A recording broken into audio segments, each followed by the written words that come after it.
Hello friends, welcome to my another blog. এটা হচ্ছে আমাদের ফ্যামিলি ট্রিপের থার্ড লং ব্লগ। আর সেদিন আমরা যাচ্ছিলাম হচ্ছে জার্নি খুপরিতে। শুরু হয়ে গেছে। আমরা এখন যাচ্ছি কোথায় বলো? কুফরি। আর এইবার আমরা ছিলাম হচ্ছে ইয়াকু টেম্পলের কাছাকাছি। আর আগের বার যখন আমি আর অভিজিৎ এসেছিলাম তখন এই বাজারের কাছেই ছিলাম। তারপর আমরা পৌঁছে গেছিলাম ধাল্লি টানেল। কুফরি যেতে হলে এই রাস্তা হয়েই যেতে হয়। আর টানেলটার মধ্যে কি সুন্দর ছবি আঁকা রয়েছে দেখো।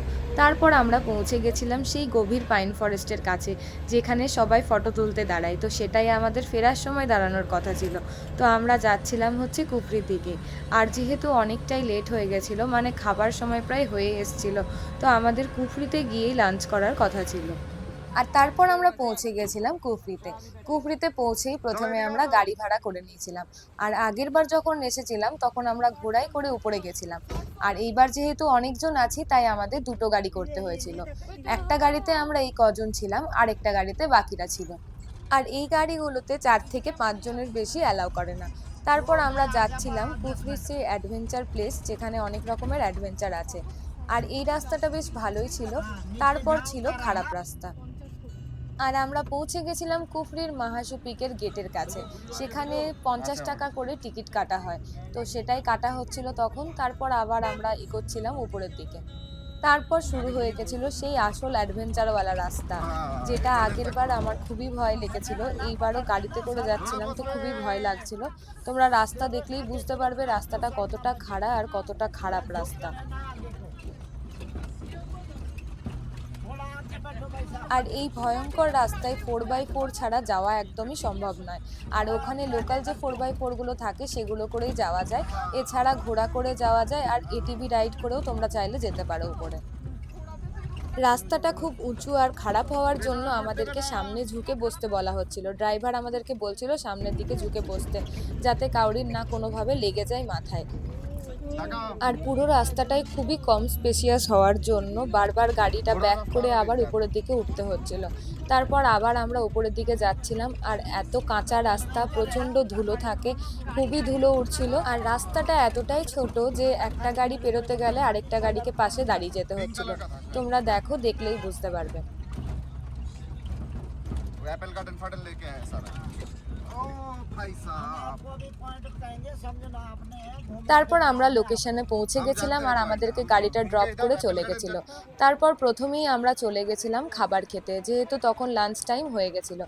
আর একটা দোকানে গিয়ে আমরা খাবার অর্ডার করেছিলাম মোমো, ম্যাগি, সিড্ডু। তারপর অর্ডার করা হয়েছিল রাজমা চাওয়াল। তো সব কিছু খাবার খেয়ে আমরা চলে গেছিলাম আমাদের অ্যাডভেঞ্চারগুলো করতে। আর এই অ্যাডভেঞ্চারগুলোর টিকিট আমরা যেখানে গাড়ি ভাড়া করেছিলাম সেখান থেকেই কেটে এসেছিলাম। প্রথমের অ্যাডভেঞ্চারটা ছিল হচ্ছে এক ধরনের জিপ লাইনই বলতে পারো। এটাতে কষ্ট করে তোমাকে দড়িটা ধরে উপরের দিকে যেতে হবে। তারপর তুমি দড়িটা ছেড়ে দিলে নিচে চলে আসবে। আগেরবার এটা আমি করেছিলাম। আর এইবার বাকিরা সবাই করেছে, খুবই আনন্দ পেয়েছে।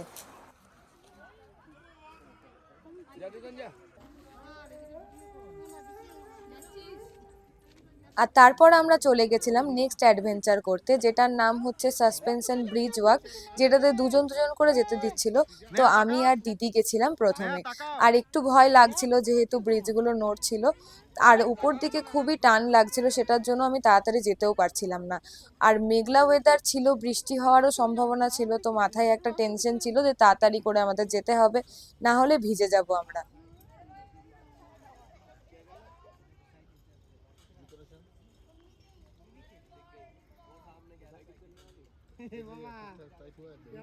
আর এই অ্যাডভেঞ্চারগুলো করতে ভীষণই ভালো লাগে। তোমরা যারা করতে ভালোবাসো তারা অবশ্যই ট্রাই করো। তারপর আমরা চলে গেছিলাম আপেল বাগানে। আর এই দেখো, ছোট্ট ছোট্ট অনেক আপেল ধরেছিল। আর আগের বার যখন এসেছিলাম তখন শুধু গাছই দেখতে পেয়েছিলাম, তখন আপেল ছিল না। তারপর আমরা যাচ্ছিলাম আমাদের হোটেলের দিকেই, কিন্তু মধ্যেখানে আমাদের দাঁড়ানোর কথা ছিল হচ্ছে সেই গভীর পাইন ফরেস্টে। আর রাস্তাটা দেখো কি অসাধারণ লাগছিল। খুব সুন্দর মেঘ এসছিল রাস্তার মধ্যে। এই দৃশ্য আগের বার আমি একদমই দেখতে পাইনি, এইবার দেখতে পেয়ে মনটা ভীষণই ভালো লাগছিল। আর এই সুন্দর রাস্তা উপভোগ করতে করতে আমরা পৌঁছে গেছিলাম আমাদের নেক্সট লোকেশনে। সেখানের ভিউটা একবার দেখে নাও, কি অসাধারণ ছিল। আর ওয়েদারটাও এতটাই ভালো ছিল যে কি বলবো। তারপর প্রচুর লোকজনের ভিড়ও ছিল, তো সেখানে আমরা কিছুক্ষণ দাঁড়িয়েছিলাম, সকলে অল্প ফটো ভিডিও তুলে নিয়েছিলাম। তোমরা একবার ভিউটা দেখো, কি সুন্দর ছিল। আর এতটা গভীর পাইন ফরেস্ট, কি বলবো। সিমলার গভীর পাইন ফরেস্ট বলতে এটাকেই বোঝায়। তারপর আমরা আবার বেরিয়ে গেছিলাম আমাদের হোটেলের উদ্দেশ্যে। হোটেলে ফিরে আমরা একটু রেস্ট করে নিয়েছিলাম, দেন আমরা সন্ধেবেলার দিকে আবার বেরিয়েছিলাম ম্যাল রোডে যাওয়ার জন্য। আর আমাদের হোটেল থেকে ম্যাল রোড হাঁটা রাস্তাই ছিল, সেটার আর আলাদা করে ভিডিও করা হয়নি। তারপর আমরা চলে গেছিলাম প্রথমেই এই ফেমাস চার্চটা। এই চার্চটা কে কে ভিডিওতে দেখেছো আগে বলো। তারপর আমরা চলে গেছিলাম ম্যাল রোডটা ঘুরে দেখতে। আগেরবারও আমি গেছিলাম ম্যাল রোডে, এইবার ভিড়টা একটু কম ছিল। তারপর কিছু খাওয়া দাওয়া করেছিলাম, যেমন এই হট গোলাপ জামুন ওখানে খুবই ফেমাস। তারপরে এই দেখো হিমা খাচ্ছিল আইসক্রিম। তো খুবই আনন্দ করছিলাম সবাই মিলে। আর সকলে ভীষণ টায়ার্ডও ছিলাম, তাড়াতাড়ি হোটেলে ফিরে যাওয়ার প্ল্যানও ছিল। তো কিছুক্ষণ সবাই মিলে আমরা ম্যাল রোডে সময় কাটিয়েছিলাম। ম্যাল রোডের এই লাইব্রেরিটা আমার ভীষণই পছন্দের। তারপর আমরা ফিরে যাচ্ছিলাম আমাদের হোটেলে। আর হোটেলে যেতে গিয়ে মাঝ রাস্তায় দাঁড়িয়ে এই ভিউটা এনজয় করছিলাম। তারপর আমরা পৌঁছে গেছিলাম হোটেলে। আর হোটেলে গিয়ে জানলা দিয়ে কি উঁকি মারছিল দেখো, কি কিউট না দেখতে। তারপর ওকে নিয়ে কিছুক্ষণ আমাদের সময় কেটে গেছিলো, ওকে বিস্কুট খেতেও দেওয়া হয়েছিল। তারপর আমরা চলে গেছিলাম ডিনার করতে। আর ডিনারে কি কি ছিল সেটা তোমরা দেখে নাও। তো কেমন লাগলো তোমাদের এই পুরো ভিডিওটা অবশ্যই জানিও। দেখা হচ্ছে আবার পরের ভিডিওতে। ততক্ষণের জন্য টাটা, বাই বাই।